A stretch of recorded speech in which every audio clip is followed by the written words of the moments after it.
साहिबा अस्सलाम वालेकुम, बहुत बहुत शुक्रिया आपके कीमती वक्त के लिए। It's always a pleasure to have you on the show. मेरा पहला सवाल आपसे ये है कि साकिब निसार के बारे में इतना कुछ कहा नवाज शरीफ साहब ने, उनका फैसला भी आपने रद्दी की टोकरी में डाल दिया। ये भी कह दिया कि यकीनन पहले से उनके तासुर में थे, प्रेशर में थे और उनका कोई गठजोड़ था जिसकी वजह से नवाज शरीफ साहब के खिलाफ उन्होंने फैसला किया। क्यों नहीं सुप्रीम जुडिशल काउंसिल में पीएमएलएन जाती है और ये कंप्लेन करती है कि साकिब निसार के खिलाफ कार्रवाई की जाए? पीपल्स पार्टी ने भी शहीद जुल्फिकार अली भुट्टो को इंसाफ दिलवाने के लिए कब रेफरेंस डाला था? 2012 में, अब जाके समाअत हुई है। आप लोग तो कुछ करते ही नहीं है, क्या वजह है इसकी? जी, बिस्मिल्लाहिर्रहमानिर्रहीम। तला बहुत शुक्रिया, आपने मुझे इनवाइट किया। ये कैसा सवाल है आपका? देखिए, बात सारी ये है, उन्होंने 5 साल भुगत ली, उन्होंने वो मुश्किलात, वो जो तकलीफें थी, वो सारी उठा ली हैं।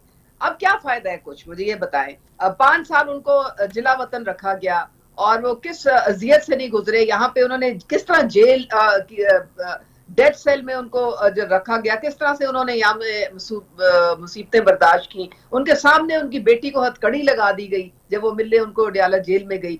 तो क्या क्या कुछ उन्होंने नहीं देखा। अब जब हो गया सारा कुछ, तो वो तो अब देखे ना, वो अल्लाह ताला से इंसाफ मांगते हैं और अल्लाह ताला ने उनको इंसाफ दिया है। आज वो फिर उसी पोजीशन में आ गए हैं जहां से उनको निकाला गया था।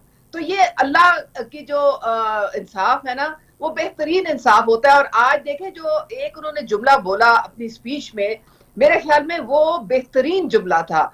उन्होंने कहा कि अल्लाह ताला ने मेरा और मरियम नवाज साहिबा का हाथ पकड़ा हुआ है, यानी कि उनका पूरा तवक्कल है अल्लाह ताला की जात पे कि वो उनको रास्ता दिखा रहे हैं और उनके लिए आसानियां पैदा कर रहे हैं और मुश्किलें जो हैं वो खुद ब खुद आहिस्ता आहिस्ता पाकिस्तान के लिए कम होती चली जा रही हैं। आपने देखा है कि किस तरीके से हमारी और उस्मा साहबा, क्या यही वजह है कि नवाज शरीफ साहब माजी का ही जिक्र कर रहे थे, मुस्तकबिल का नहीं कर रहे थे, क्योंकि अल्लाह ताला ने हाथ पकड़ा हुआ है उनका?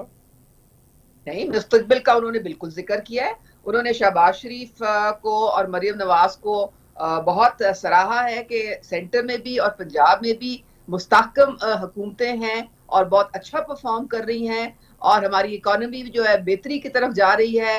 आप स्टॉक मार्केट को देख लें, 72,000 पे हाईएस्ट इंडेक्स पे पहुंची हुई है। आप देखें कि डॉलर 275 पे अब स्टेबल हो गया है, अब नहीं वो हिल रहा इधर उधर। महंगाई देखें आप किस तरह से कम हो रही है, रोटी 15 रुपए की हो गई है और किसी भी तंदूर में जाके देख लें, आपको 15 रुपए की है वो मिलेगी। आपका कुकिंग ऑयल की कीमत कम हो गई, 2 दफा पिछली महीने में आपके पेट्रोल की कीमत कम हुई है। तो अवाम के लिए आसानियां स्लोली एंड ग्रेजुअली जो है वो हो रही हैं। हमारी बाहर से फॉरेन इन्वेस्टमेंट आ रही है। सऊदी अरेबिया के डेलीगेशन आया, 6 अरब की उन्होंने हमारे साथ मुआहदे जो है वो साइन किए। फिर अब कतर से हमारा डेलीगेशन आ रहा है, टर्की से पीछे आया, ईरान से आया। तो हमारी एक किस्म से स्टेबिलिटी आ रही है हमारी जो है इकोनॉमी में।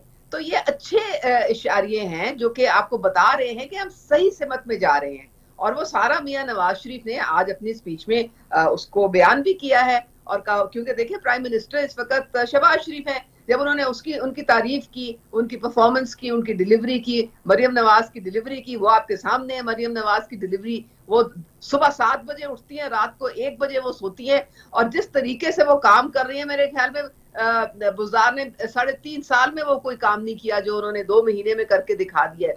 तो ये सारी बातें जो है ये अब उस्मा साहबा, क्या आप सामने। समझती हैं मियां नवाज शरीफ साहब ने जो आज बयानिया कौम के सामने रखा है, वो पीटीआई के बयानी से ज्यादा ताकतवर है और वो खत्म कर देगा पीटीआई के बयानिए को, जो नौजवानों के दिलों में इतनी जगह बना चुका है?